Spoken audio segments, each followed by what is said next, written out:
G'day, Pat Callinan here, and welcome to the RV Daily Practical Guide to Modern Towing. We are really excited to bring you this production because it covers off so many grey areas about towing, and safety is the absolute foremost part of this production. We really want to show Australians how you can tow and how you can tow safely, and we really have brought a stellar team together.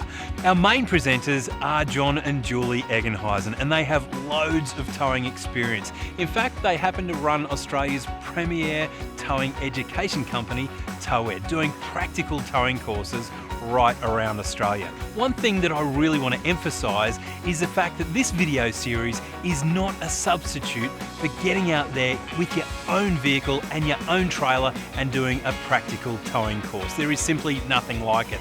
But there is so much theory involved and so many really cool tips that we can show you in video format that this is still going to be a really exciting production for you to watch from start to finish. Believe me, you will learn a whole lot.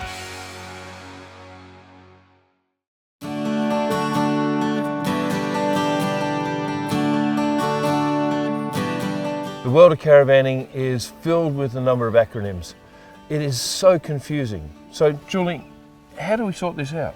Yeah, look, let's go through one by one what they mean.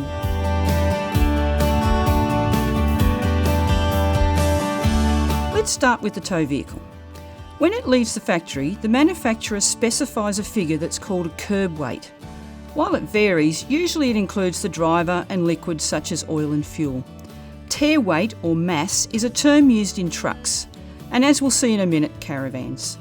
So with vehicles, remember it's the curb weight as a starting point.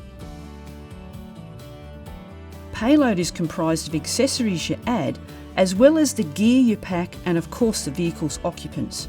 Remembering that temporary additions like roof cargo have to be factored in or out of your calculations on each trip. Payload also includes the tow ball weight exerted by the trailer on your vehicle's tow ball, and this figure is often overlooked in weight calculations. Of course, you have to factor in the towing capacity or limit of your tow vehicle as set by the manufacturer. Now the big one for your tow vehicle is the gross vehicle mass or GVM. This figure is set by the vehicle manufacturer as the total your vehicle can weigh. Everything has to be factored into this figure to make sure your vehicle can perform within its mechanical specifications and dynamic limits. You cannot exceed it for safety and legal reasons. Of course, you will void your insurance policy if you do so. You will find these figures stamped on your vehicle's compliance plate, so make sure you're familiar with them and take your vehicle to a weighbridge to make sure you're within its limits and legal.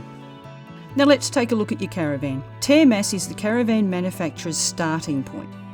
It's the weight of the caravan as per their specifications, with any accessories attached at time of van build, and empty water tanks and empty gas cylinders.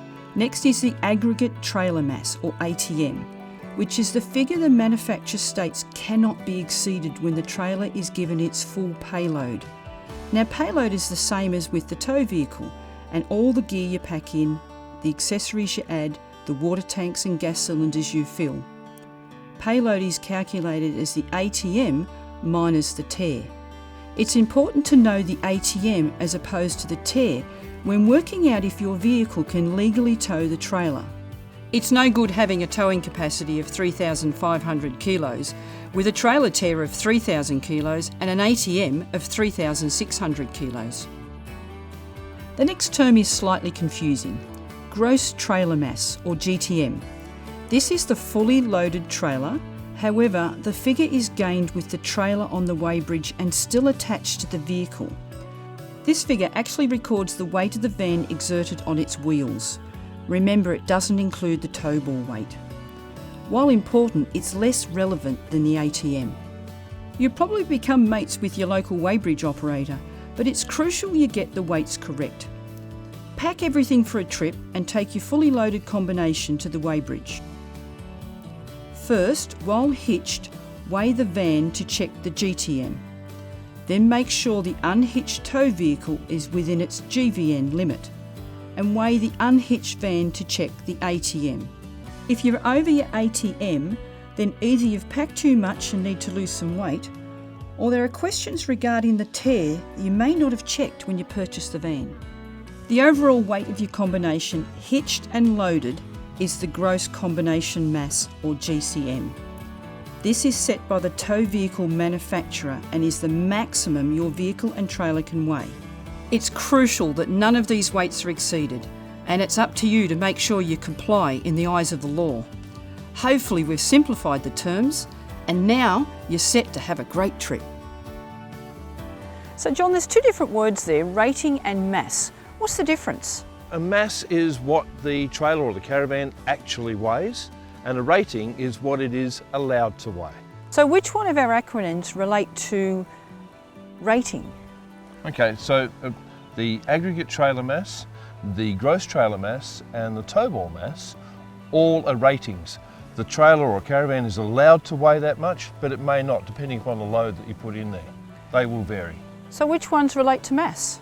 So the tear mass is the actual weight of the trailer or the caravan as it comes off the showroom floor.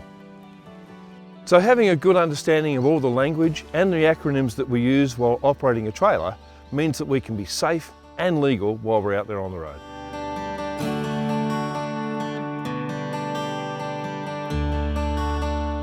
Getting the ball weight correct is critical to the stability of whatever trailer we happen to be towing.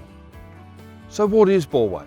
Ball weight is the amount of downforce exerted by the tow hitch of the trailer over the tow ball of the vehicle that happens to be towing it.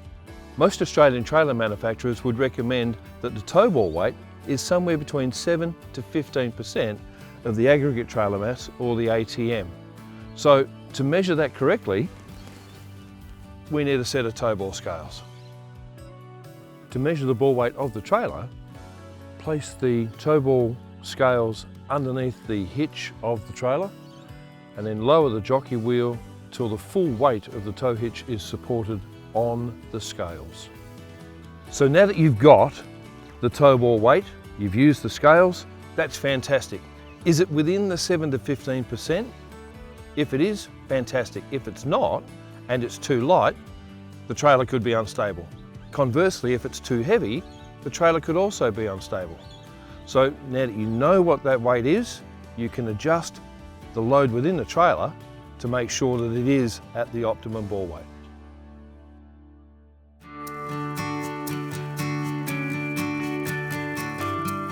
There is no handbook which covers all the legalities of towing. A lot of this legislation is state-based, but there are some national regulations that we must adhere to.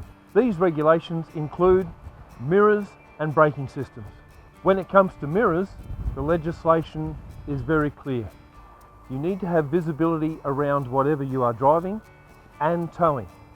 The easy way to tell if you need extended mirrors or not is to have the vehicle and trailer in a perfectly straight line.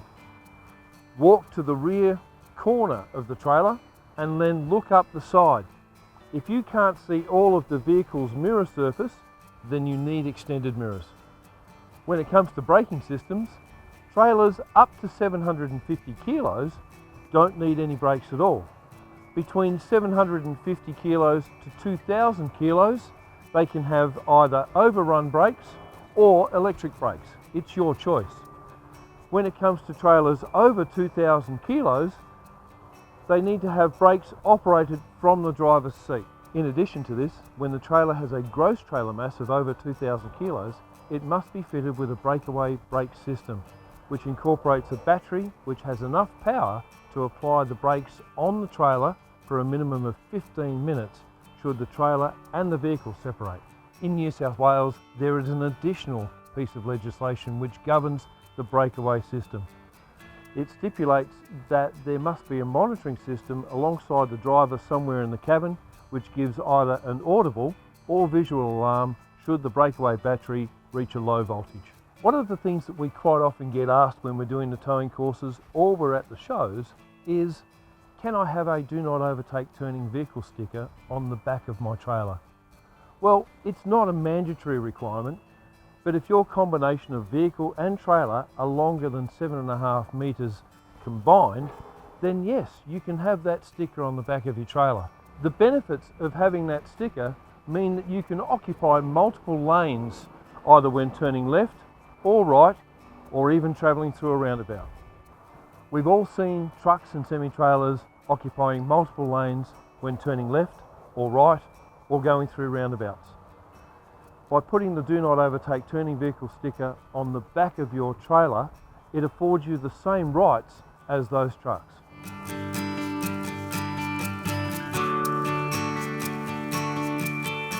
Insurance. It's not just about the dollars. You need to be clear about your cover, so read that fine print. We've come up with a list of questions. If your insurance company doesn't ask you these questions, then you should be asking them. The sum insured. Is it an agreed value or a market value? Does it include all the accessories and modifications I've made to my trailer? Do I have to let them know about those modifications? The contents. Is it a set amount or do I get to set the value? Is it covered if something's stolen out of a canvas annex? Roadside assist. Does it cover my vehicle and my trailer? Does my policy cover the full weight of my combination in the event of a recovery? Where am I covered? Does it matter where I am? Off-road, gazetted roads, fire trails, beach, or even private property? Does training or experience make a difference? Am I eligible for a discount if I do a training course? Is my combination set up correctly? Is my vehicle suitable to tow that trailer? You have a duty of disclosure to tell your insurance company about any modifications you've made to your trailer or your vehicle and where you intend to use them. Armed with this list, shop around to ensure you get the correct insurance cover for your own personal towing situation.